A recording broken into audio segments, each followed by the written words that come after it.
So Gen Z is lower than a goldfish sometimes. They don't pay as much attention. Here in Exodus chapter 32, we're going to be jumping around a little bit here. Verse 1, it says, "And when people saw that Moses delayed to come down out of the mount, the people gathered themselves together unto Aaron and said unto him, make us gods, which shall go before us. And for as for Moses, the man that brought us up out of the land of Egypt, we wot not what is become of him." Jump down to verse 4 there. It says, "And he received one at their hand, fashioned it with a graving tool, after he made a molten calf. And they said, These be thy gods, O Israel, which brought thee up out of the land of Egypt. And when Aaron saw it, he built an altar before it. And Aaron made a proclamation and said, Tomorrow is the feast of the Lord. And they rose up early on the morrow, and offered a burnt offering, and brought peace offerings, and the people sat down and to eat and drink, and rose up to play. And the Lord said unto Moses, Go and get thee down, for thy people which thou hast brought out of the land of Egypt have corrupted themselves. They have turned aside quickly out of the way which I commanded them.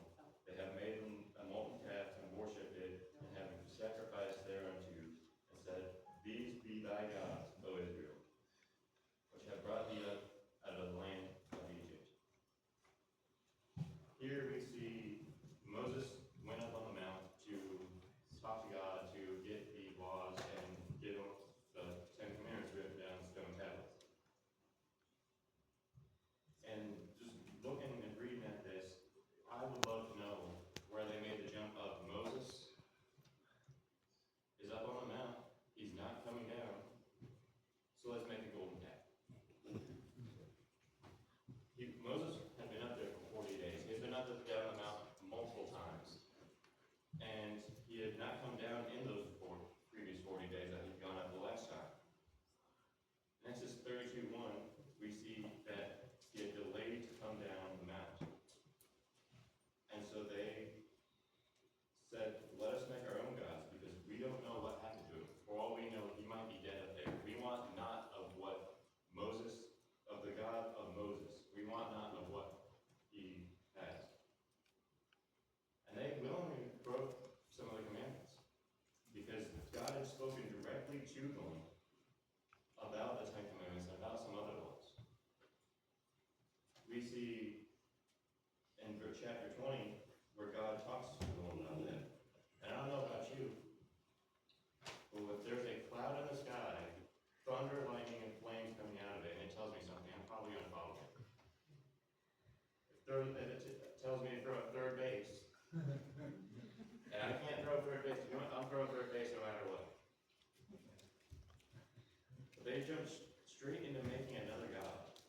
And that'll baffle me, because I'm just confused as to why, after seeing all these miracles that their God had done for them, that they just were like, Moses, he hasn't come down. He hasn't come down from the mountain to tell us what to do. We have not found the promised land yet. So why should we follow this God? After seeing all these miracles, they had the 10 plagues in Egypt they saw the split of the Red Sea. They had water come out of rocks. And they just, for some reason, just decided to create their own gods. And we see that they went to Aaron, and Aaron made the golden calf for them. And so the Lord is talking with Moses, and he sees this down on the bottom of the mount.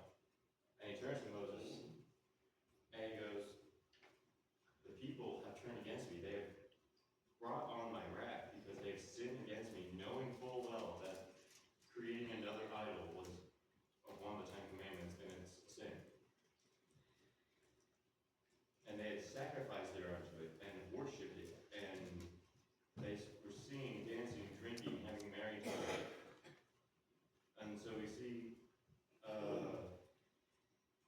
in verses 8 through 10, where God brings his wrath against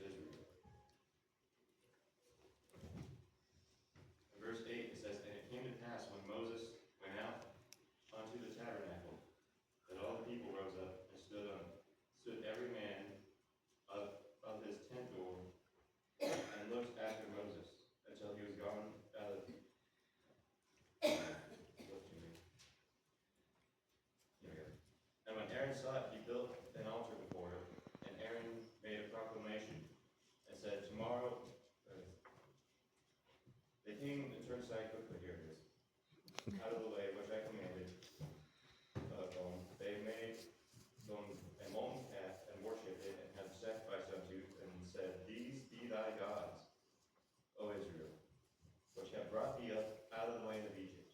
And the Lord said unto Moses, I have seen the people, and behold, they are a stiff-necked people, they are a stubborn people. Now therefore, let me alone, that I may wrap my wax hot against them, that I may consume them, and will make them, and I will make out of thee a great nation. So God was so filled with wrath that he wanted to consume the entirety of the Israelites, and his plan was to have the descendants of Moses, Abraham, go through Moses, because the people of Israel had turned against him. They come and they weren't waiting for God to have Moses come down and bring them to the promised land. They were tired of waiting, and so they went to another God. And so Moses then goes and reminds God of the promise he made to Abraham, Isaac, and Jacob. In verse 13, it says, Remember Abraham, Isaac, and Israel, thy servants, to whom thou swearest by thine own self, and says to them, I will multiply your seed as the stars of the heaven, and all this land that I have spoken, and will give unto your seed, they shall inherit it forever. So Moses goes on and turns to God and says, Lord, spare the people, spare the wrath. He's trying to lighten the burden of the punishment that God will bring upon the Israelites, because he sees that God is planning on consuming these people, and Moses reminds him of the promise that he made to Abraham, Isaac, and Jacob, that they would have a great nation come out of them. And he goes, so then we see as Moses goes down the mountain, he breaks the tablets, he throws the calf into the fire and melts it down. And Moses tries to punish the people for their sins. He makes the Israelites drink the water after he casts gold dust into the water. He confronts Aaron in verses 21 and 22, where we see, And Moses said unto Aaron, What did this people unto thee, that thou hast brought so great a sin upon them? And Aaron said, Let not in anger of the Lord wax hot. Thou knowest the people, that they are set on this mischief. Moses comes down and turns to Aaron, who he left in charge of the Israelites. He left them in charge so that he could watch over the people while him and Joshua went up the mountain to talk to God. And Aaron basically comes up with the excuse of, well, they outnumber me. They're, you know how mischievous they are. You know how they seek evil and things like that. And he blamed the people. And then so in the next couple verses, Moses stands out and says, If you are with God, come unto me, and the sons of Levi come unto him. Moses then sends the Levites to kill out all the idolaters, which were about 3,000 men. The Bible doesn't say if it kills any women or children, but it's about 3,000 men. Moses then pleads for Israel again in Exodus 32:30-35, where it says, And it came to pass on the morrow that Moses said unto the people, Ye have sinned a great sin, and now I will go up,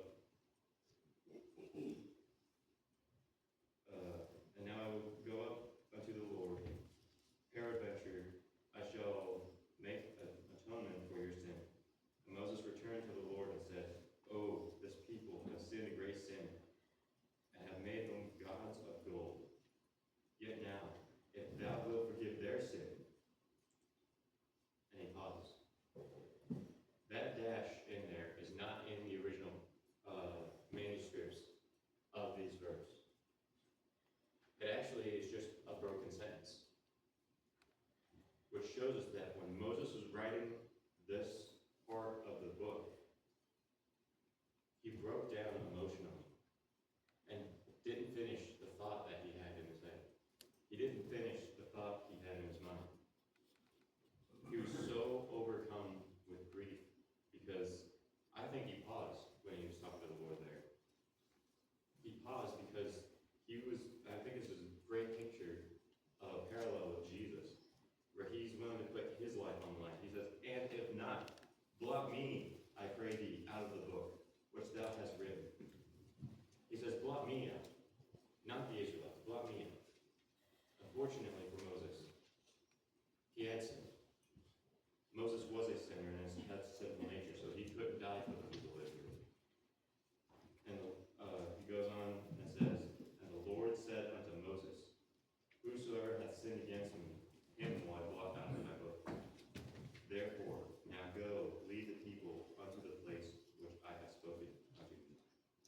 We see that the Israelites have made this mistake multiple times, as we see when Saul was getting ready to fight the Philistines, I think it was, in 1 Samuel chapter 13, where he's getting ready to fight the Philistines, and he's waiting on Samuel to do the sacrifice for the Lord.